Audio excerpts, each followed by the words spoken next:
Pada segmen terakhir ini kita akan menyimak pernyataan pamungkas dari masing-masing calon presiden. Kami mohon para calon presiden untuk maju ke panggung menyampaikan pesan penutupnya. Baik, kami persilakan kepada Bapak-Bapak calon presiden untuk kemudian merapat menuju ke panggung utama. Ya, dan untuk itu kami awali dari calon presiden nomor urut 1 kepada Bapak Anies Baswedan. Waktu Anda 2 menit, dimulai dari sekarang. Di sini. Silakan, Pak. Saya rasa kita sama, rakyat Indonesia, saya, kita semua. Bahwa kita menginginkan sebuah negeri di mana praktek korupsi diberantas hingga tuntas. Pemerintah memberikan pelayanan yang terbaik. Dan kemudian kita menjunjung tinggi etika. Kita sama di situ. Karenanya saya ingin sampaikan kepada semua bahwa saat ini kita di persimpangan jalan antara tetap menjadi negara hukum di mana kekuasaan dikendalikan oleh hukum, atau kita menjadi negara kekuasaan di mana hukum diatur dan dikendalikan oleh penguasa. Oke? Dalam situasi itu saya ingin sampaikan kini adalah sebuah gerakan perubahan. Kita sama-sama kita ingin mengembalikan tetap menjadi negara hukum di mana kekuasaan dikendalikan. Dan saya ingin sampaikan bahwa etika dijunjung tinggi.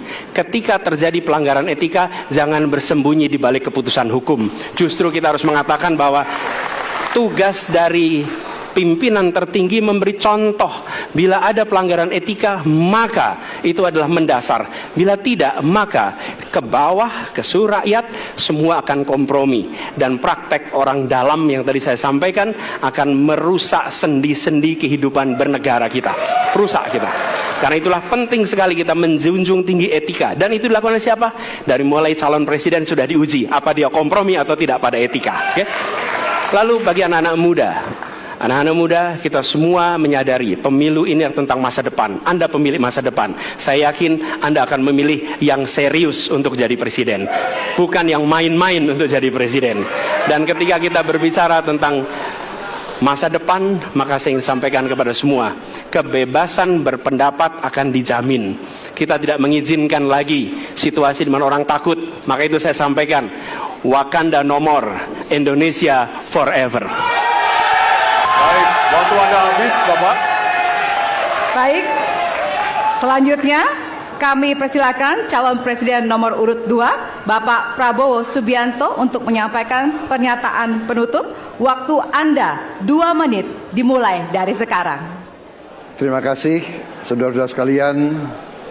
Kita harus selalu ingat bahwa kemerdekaan ini didapatkan melalui proses yang sangat panjang, perjuangan yang sangat panjang, berganti-ganti negara-negara lain datang menindas kita, merampas kita, dan ini adalah hukum sejarah manusia. Yang kuat akan menindas yang lemah. Kita bersyukur kita sudah bangun suatu negara yang memiliki demokrasi dengan segala kekurangannya. Kita bersyukur semua pemimpin telah membantu menambahkan kemajuan kita. Kita ingin lebih maju, kita ingin lebih baik, kita ingin lebih adil, kita ingin hilangkan kemiskinan, dan kita ingin hilangkan korupsi. Kita negara yang sangat kaya, kekayaan kita luar biasa. Kami, Prabowo Gibran, Koalisi Indonesia Maju, siap melanjutkan fondasi yang sudah dibangun oleh pendahulu-pendahulu kita. Kita yakin Indonesia akan melompat menjadi negara hebat, negara maju, negara makmur, negara adil. Hanya dengan demikian. Tetapi syaratnya kita harus rukun, kita harus bersatu, kita tidak boleh menghasut, memecah belah. Kita tidak boleh untuk kepentingan sesaat, untuk kepentingan jangka pendek, untuk kepentingan diri kita, kelompok kita. Kita tidak boleh mengorbankan persatuan, kesatuan, kerukunan bangsa Indonesia. Hanya dengan kerukunan, hanya dengan kearifan, hanya dengan kebersihan jiwa, tidak dengan permainan kata-kata retorika, tapi sungguh-sungguh cinta tanah air, Indonesia akan maju. Habis, negara Bapak. hebat. Terima kasih. Terima kasih. Baik. Ya, dan yang terakhir kita akan menuju ke calon presiden nomor urut 3, Bapak Ganjar Pranowo. Waktu Anda 2 menit dimulai dari sekarang. Terima kasih. Ini panggilan sejarah buat Ganjar Mahfud. Ganjar seorang anak polisi berpangkat tidak tinggi, bertugas di kecamatan. Pak Mahfud, bapaknya pegawai kecamatan.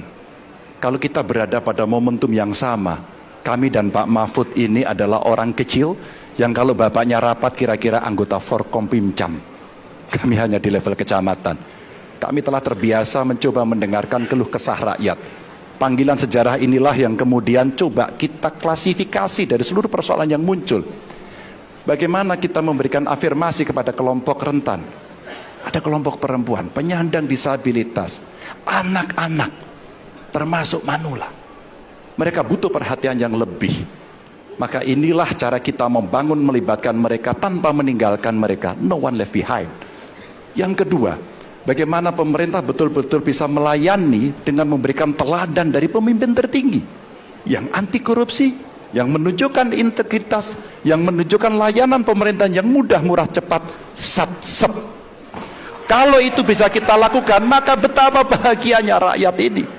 Pemerintah ini ada yang ketika dikritik tidak baperan, yang ketika media menulis, mereka merasa ini vitamin buat dirinya, bukan sedang merongrong, apalagi kemudian merasa terancam. Maka kalaulah kemudian demokratisasi ini bisa kita laksanakan dengan baik, sesuai dengan amanah reformasi, nggak ada lagi cerita Bu Sinta, nggak ada cerita Mas Butet, nggak ada cerita Melki, tidak ada itu. Karena dewasa kita dalam berdemokrasi. Maka dalam penghormatan terhadap HAM, mari kita konsisten antara pikiran, perkataan, dan perbuatan. Dan saya berdiri bersama korban untuk keadilan. Terima kasih. Mohon maaf kalau ada kata-kata saya yang kurang. Baik, waktunya habis. Ya. Pas sekali. Baik, hadirin, kita berikan tepukan yang paling meriah untuk para calon pemimpin Indonesia. Ya, kita sama-sama menjadi saksi dari ketiga calon presiden yang tentunya beradu ide, gagasan, dan juga program-program. Tentunya inilah akhir dari debat pertama Capres 2024. Masih akan ada 4 debat lagi yang akan diselenggarakan oleh Komisi Pemilihan Umum Republik Indonesia.